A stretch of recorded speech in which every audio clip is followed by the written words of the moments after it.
Good morning students. बच्चों, class 11th में हमने कल प्रोटीन की संरचना प्राथमिक, द्वितीयक, तृतीयक और चतुर्थक संरचना तथा प्रोटीन के बारे में पढ़ा। बच्चों, आज हम बात करेंगे पॉलीसेकेराइड, न्यूक्लिक अम्ल और इन जैव अणुओं में, बृहद अणुओं में पाए जाने वाले विभिन्न प्रकार की आबंधों के बारे में।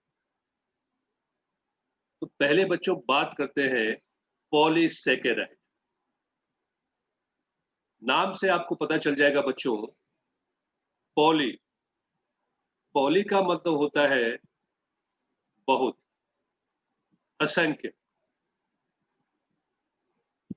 मर यानी मोनोमर, हिंदी में इसे कहते हैं बहुलक।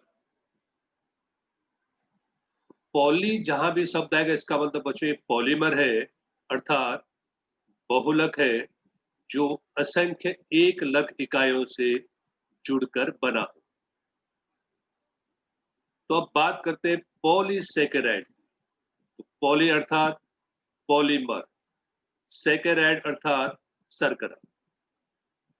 तो बच्चों, पॉलीसेकेराइड किसके बहुलक है? तो ये सेकेराइड अर्थात शर्करा के बहुलक है। मुख्य रूप से जो पॉलीसेकेराइड बच्चों पाए जाते हैं, मिलते हैं स्टार्च,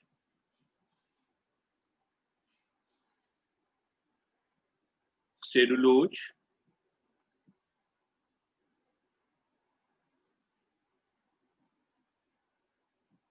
ग्लाइकोजन,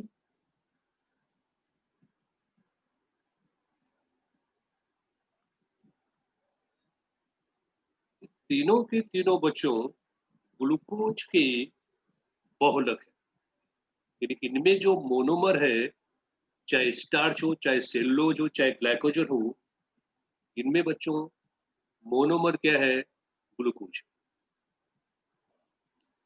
लेकिन इनकी जो संरचना है वो अलग अलग है, इसलिए एक स्टार्च बन जाता है, एक सेलुलोज बन जाता है, एक ग्लाइकोजन बन जाता है। स्टार्च बच्चों, स्टार्च पॉलीमर है ग्लूकोज का, और ये वनस्पतियों का रिजर्व फूड मटेरियल है, वनस्पतियों का आरक्षित भोजन है, जिसे आप खा लेते हो। वो हमारे लिए नहीं था, वो वनस्पति के अपने लिए था। स्टार्च, आप चावल देखो, आलू देखो, इनमें क्या होता है? स्टार्च ज्यादा होता है। इनका रिजर्व फूड मटेरियल है बच्चों, आरक्षित भोजन है इनका खुद का। ग्लाइकोजन, ये प्राणियों का आरक्षित भोजन। स्टार्च क्या है? वनस्पतियों का रिजर्व फूड मटेरियल है, जबकि ग्लाइकोजन प्राणियों का रिजर्व फूड मटेरियल। सेलुलोज, आपने जो रेसे देखे हैं, रेसे मिलते हैं प्लांट में से, पौधों में से, वो बच्चों सेलुलोज है। पॉलीसेकेराइड में क्या होगा? असंख्य मोनोसेकेराइड के अणु आपस में जुड़ेंगे और क्या बनाएंगे? पॉलीसेकेराइड बनाएंगे। ठीक है बच्चों, असंख्य क्या? मोनोसेकेराइड के अणु आपस में जुड़कर पॉलीसेकेराइड के असंख्य अणुओं का निर्माण करेंगे। जैसे मैंने आपको बताया,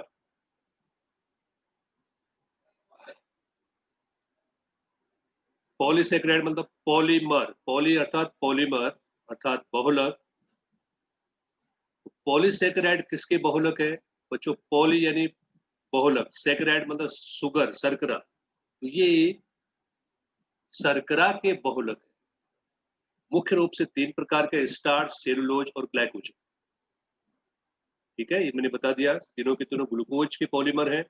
स्टार्च वनस्पतियों का आरक्षित भोजन है। सेलुलोज जो रेसे होते हैं, या आपने कोशिका भित्ति देखी, सेल वॉल देखा, उसकी संरचना में है। ग्लाइकोजन ये प्राणियों का आरक्षित भोजन है। ठीक। तो अम्ल अविलेय भाग में दूसरी श्रेणी के बृहद अणुओं की तरह पॉलीसेकेराइड भी पाए जाते हैं, कार्बोहाइड्रेट है। ये पॉलीसेकेराइड शर्करा की लंबी श्रृंखलाएं होती है। पॉली मतलब बहुत सारे, सेकेराइड मतलब शर्करा है। ये श्रृंखला सूत्र की तरह जैसे कपास के रेशे होते हैं, विभिन्न प्रकार के एकल सैकराइड से मिलकर बने होते हैं। उदाहरणार्थ सेलुलोज एक बहुलक पॉलीसैकेराइड है जो एक प्रकार के मोनोसैकेराइड जैसे ग्लूकोज का बना होता है। इसीलिए क्योंकि एक ही प्रकार के एकक का बना है बच्चों, इसलिए इसे समबहुलक कहते हैं। इसका परिवर्तित स्वरूप है स्टार्च, ये भी एक ही प्रकार के मोनोमर का बना होता है। ये पादप ऊतकों में ऊर्जा भंडार के रूप में मिलता है। उसका रिजर्व फूड मटेरियल। प्राणियों में रिजर्व फूड मटेरियल क्या है, मैंने आपको बता दिया, ग्लाइकोजन है। इनुलिन, ये आपको याद रखना है, इनुलिन फ्रक्टोज का बहुलक है। अगर आप यहाँ पे देखें, स्टार्च, सेलुलोज और ग्लाइकोजन तीनों के तीनों ग्लूकोज के बहुलक है, जबकि बच्चों इनुलिन ये फ्रक्टोज का बहुलक है। ठीक है। अब ग्लाइकोजन में आपको ये याद रखना है, ग्लाइकोजन का दायां सिरा अपचायक होता है और बायां सिरा अनअपचायक होता है। जिसका दायां सिरा होगा बच्चों, ये वाला सिरा, ये अपचायक होगा, और ये वाला सिरा क्या होगा, अनअपचायक। कैसे पहचानोगे कि स्टार्च है, सेलुलोज है या ग्लाइकोजन है? सिंपल बच्चों होता है आयोडीन परीक्षण। एक टेस्ट ट्यूब में आपको जो नमूना दिया गया, हो सकता है कि वो नमूना किसका हो, स्टार्च का हो। प्रैक्टिकल है आपका, प्रैक्टिकल भी करना याद रखना है। हो सकता है कि वो नमूना स्टार्च का हो सकता है ग्लूकोज का हो सकता है सेलुलोज का हो, या हो सकता है ग्लाइकोजन का हो। तो आपको उसमें आयोडीन की 1-2 बूंद डाल देनी है। अगर आयोडीन डालने पर विलयन आपका ब्लू या ब्लैक हो जाता है, तो इसका मतलब आपको जो दिया गया नमूना है वो स्टार्च है। ब्लैक या ब्लू नहीं होता है तो बच्चों स्टार्च नहीं है, वो ग्लाइकोजन हो सकता है या सेलुलोज हो सकता है। ठीक है। क्यों उसने ब्लू कलर दिया, उसका कारण है मंड मतलब स्टार्च में द्वितीय कुंडलाकार रचना मिलती है, और आयोडीन के अणु इस कुंडलित भाग में जुड़ जाते हैं। ठीक है। जबकि ग्लाइकोजन और सेलुलोज में द्वितीय कुंडलित रचना नहीं मिलती, जिसके कारण क्या होगा, वहां पे आयोडीन नहीं जुड़ पाए। आयोडीन नहीं जुड़ा तो उसका कलर नहीं बदलेगा। ठीक है। ये हो गया बच्चों पॉलीसेकेराइड। इसका बना है मोनोसेकेराइड, ग्लूकोज है, ग्लूकोज की संरचना है ना। ग्लूकोज की संरचना बच्चों आपको समझनी है, कैसे बनता है ग्लूकोज थोड़ा देख लेते हैं। बुक में थोड़ा सा नहीं दिया है तो मैं आपको बता देता हूँ।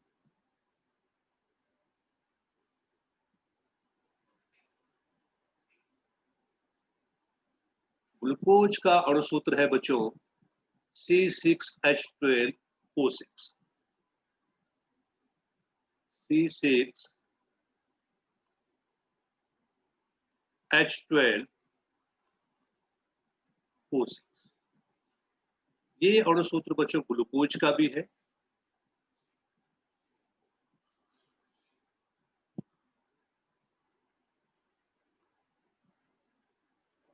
यही सूत्र गैलेक्टोज का भी है।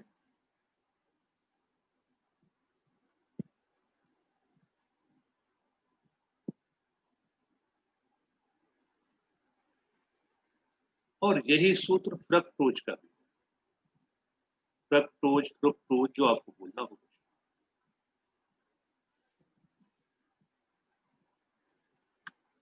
और ये आपको पता है कि अगर अणुसूत्र समान हो, तीनों के संरचना सूत्र अलग अलग, अणुसूत्र समान हो संरचना सूत्र अलग अलग हो, ये बच्चों एक दूसरे के समावयवी कहलाते हैं। यानी ग्लूकोज, गैलेक्टोज और फ्रुक्टोज, ये तीनों एक दूसरे के आइसोमर हैं, समावयवी है। क्यों? क्योंकि तीनों का अणुसूत्र समान है लेकिन तीनों की संरचनाएं अलग अलग। तो हम पहले देखेंगे बच्चों ग्लूकोज की संरचना। कितने कार्बन? फिर सर 6 कार्बन, तो आपको लिखना है 1 2 3 4 5 और 6। ग्लूकोज बच्चों एक्चुअली ये कीटोज शर्करा है, सॉरी एल्डोज शर्करा है। पहले कार्बन पे CHO, ये CHO, ये एल्डिहाइड ग्रुप है, ये एल्डोज शर्करा है क्योंकि इसमें एल्डिहाइड समूह होता है। और यहां से आपको नंबरिंग करते हुए जाना है। कार्बन का नंबर दे दो 1 2 3 4 5 और 6, 6 कार्बन। इसमें करना क्या है कि अब हर कार्बन पे आपको H और OH लगाना है। तो हम OH कहाँ लगाएंगे? दाईं ओर, और H लगाएंगे बाईं ओर, क्योंकि कार्बन की संयुक्ता बच्चों 4 होती है, तो संयुक्ता पूरी करनी है आपको HOH के द्वारा। जैसे 1 2 3 इसकी पूरी होगी, अब इसके साथ पूरी करनी तो HOH। थर्ड में आपको याद क्या रखना है? थर्ड में H बाईं ओर, दाईं ओर रहेगा, और OH बाईं ओर रहेगा, इतना याद रखना बच्चों। फिर बाकी सेम, OH OH OH और इस साइड H, इस साइड H, इस साइड H। अगर आप लास्ट छठे कार्बन को देखें तो इसकी संयुक्ता 1 2 3, 3 पूरी हुई है। अब चौथा पूरी करोगे H के द्वारा। तो बच्चों ये बन गया है ग्लूकोज।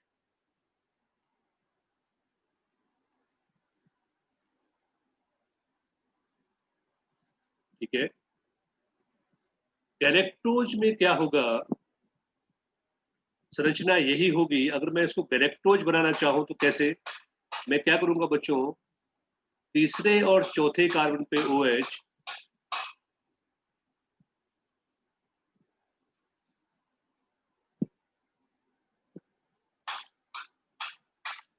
ये बन गया है गैलेक्टोज। तो ग्लूकोज और गैलेक्टोज में क्या अंतर? ग्लूकोज में केवल तीसरे कार्बन पे OH बाईं ओर होता है, जबकि गैलेक्टोज में तीसरे और चौथे पर ये बाईं ओर होता है। अब बच्चों मैं इसको ग्लूकोज रहने देता हूं।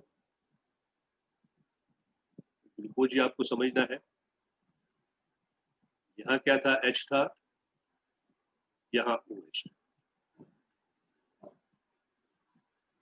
अब ये कोशिकाओं में ऐसे स्वरूप में नहीं होता, इसे बोलते हैं ओपन चेन।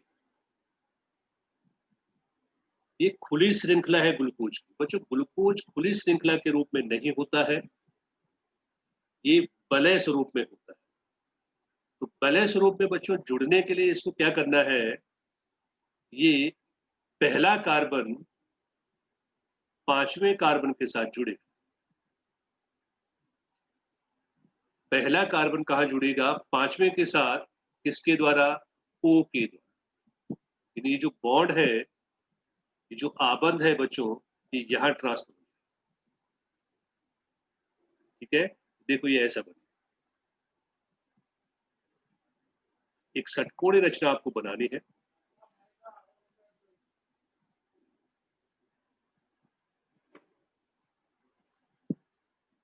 और हर कोने पे कार्बन है, इस कोने पे ये ऑक्सीजन।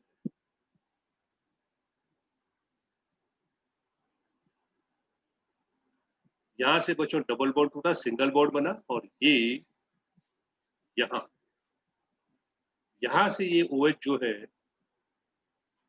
पांचवें OH था ना, पांचवें का जो OH है वो चला जाएगा इसके साथ। पहले और पांचवें के बीच में क्या आ गया बच्चों?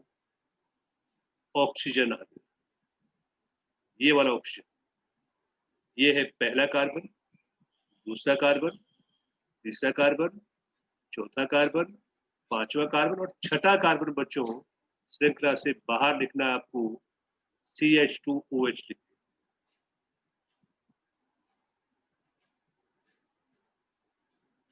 CH2OH,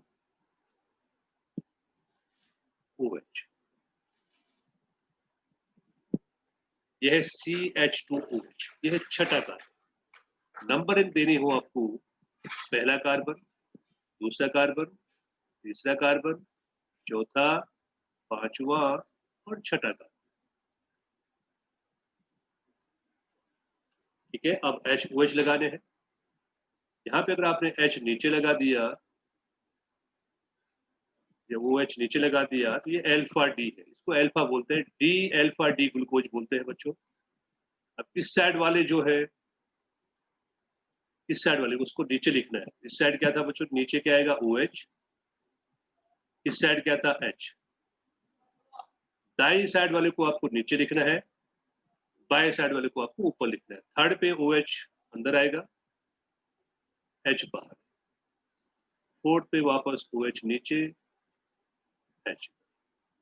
फिफ्थ पे केवल H बचा है, वो आएगा यहाँ। ये हो गया बच्चों अल्फा डी ग्लूकोज। ये सिंपल आप फिलहाल समझिए कि ग्लूकोज की संरचना है। ठीक है, जो आपकी बुक में बना हुआ है बच्चों, अगर आप डायग्राम को देखें, ये ग्लूकोज। ठीक है, ग्लूकोज को आपको इस तरह से बनाना है। गैलेक्टोज में क्या चेंज करोगे, गैलेक्टोज में तीसरा और चौथा, ये OH ऊपर चला जाएगा, OH ऊपर जाएगा, H नीचे आ जाएगा, बन गया गैलेक्टोज। ठीक है बच्चों, ये हो गया ग्लूकोज की संरचना। पादप कोशिका, कोशिका भित्ति किसकी बनी है, सेलुलोज की बनी है। आपको पता है कागज पौधों की लुगदी से बना होता है, जो कागज आप देख रहे हो किसका बना है, पौधे की लुगदी, कूट कूट के उसकी लुगदी बना देते हैं, इसमें सेलुलोज होता है। रुई के धागे सेलुलोज के उदाहरण है। प्रकृति में बहुत सारे जटिल पॉलीसेकेराइड मिलते हैं। जटिल मतलब कार्बोहाइड्रेट किसी दूसरे बृहत अणु के साथ जुड़ता है। ये एमिनो शर्करा और रासायनिक रूप में परिवर्तित शर्करा, जैसे ग्लूकोसामाइन, एन एसिटाइल ग्लूकोसामाइन। ठीक है, ये क्या है बच्चों, परिवर्तित शर्कराएं हैं, जहां पे कार्बोहाइड्रेट अमीनो एसिड के साथ जुड़ी है। ठीक है, ऑर्थोपोडा का वाह्य कंकाल जटिल पॉलीसेकेराइड काइटिन का बना होता है। अगर आप कॉकरोच को देखें, तो कॉकरोच के जो टर्गाइड्स है बच्चों, उसके जो प्लेट्स है, वाह्य कंकाल, वो किसका बना है, काइटिन का बना है। काइटिन क्या है, पॉलीसेकेराइड। ये जटिल पॉलीसेकेराइड विषम बहुलक होते हैं। जटिल पॉलीसेकेराइड हमेशा विषम बहुलक होंगे, लेकिन सरल पॉलीसेकेराइड हमेशा सम बहुलक होंगे। न्यूक्लिक एसिड का बच्चों मैं आपको वीडियो भेजूंगा दूसरा अलग से बना, क्योंकि बड़ा टॉपिक है, इसको आप रहने दीजिए। प्रोटीन की संरचना हम पढ़ चुके हैं। अब एक बहुलक में उसके एककों को जोड़ने वाले आबंधों की प्रकृति। हमने देखा था कि प्रोटीन में अमीनो अम्ल आपस में जुड़ते हैं, विषम पॉलीमर था। किस आबंध के द्वारा, पेप्टाइड आबंध के द्वारा। तो बच्चों प्रोटीन में पेप्टाइड बंध द्वारा अमीनो एसिड आपस में जुड़ते हैं। एक पॉलीसेकेराइड में जो मोनोसेकेराइड है बच्चों, वो ग्लाइकोसिडिक बंध द्वारा आपस में जुड़ते हैं। और ये एक निर्जलीकरण की प्रक्रिया है, पानी का अणु बाहर निकलता है। जैसे आपने कल देखा था, कल का वीडियो वापस देखना, पेप्टाइड बंध वाला। जब पेप्टाइड बंध एक अमीनो एसिड का COH दूसरे के NH2 के साथ जुड़ता है, पानी का अणु बाहर निकलता है और CONH पेप्टाइड आबंध बनता है। दो मोनोसेकेराइड के अणु आपस में जुड़े, पानी का एक अणु दूर होता है और जो आबंध बनता है उसे ग्लाइकोसिडिक आबंध कहते हैं। ठीक है, ये बच्चों ग्लाइकोसिडिक आबंध है, ये वाला, ये आबंध ग्लाइकोसिडिक आबंध, ये आबंध ग्लाइकोसिडिक आबंध, ये ग्लाइकोसिडिक, क्या बोलते हैं इस आबंध को, ग्लाइकोसिडिक आबंध कहते हैं। ये वाला आबंध CONH क्या है, ये पेप्टाइड आबंध, ये पेप्टाइड आबंध। तो कार्बोहाइड्रेट पॉलीसेकेराइड में कौन, ग्लाइकोसिडिक बंध, पॉलीपेप्टाइड में कौन, पेप्टाइड आबंध। न्यूक्लिक अम्ल में 2 प्रकार के आबंध होते हैं। पेंटोस शुगर के साथ जब शर्करा जुड़ेगी, उसे एन ग्लाइकोसिडिक बंध कहेंगे। मैंने वीडियो बनाया इसका पूरा, वो आप देख लेना उसको, मैं कल वहां पर भेजूंगा आपको। एन ग्लाइकोसिडिक आबंध, पेंटोस शुगर, ये पेंटोस शुगर है, और ये अगर नाइट्रोजन बेस के साथ जुड़ेगी बच्चों, यहाँ पे नाइट्रोजन बेस के साथ जुड़ी, ये यहाँ पे नाइट्रोजन बेस के साथ जुड़ी, तो ये क्या है? N glycosidic bond. और एक न्यूक्लियोटाइड दूसरे न्यूक्लियोटाइड के साथ जुड़ता है फॉस्फोडाइएस्टर बॉन्ड के द्वारा।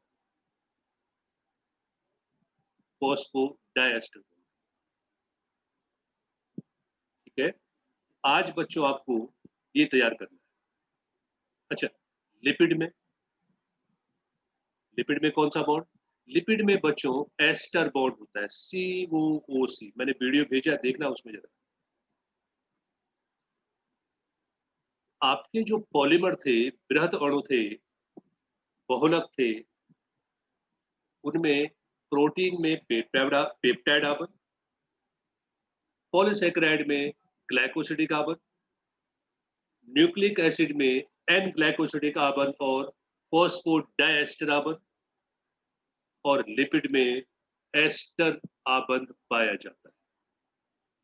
ठीक है बच्चों, आज आपको इतना तैयार करना है।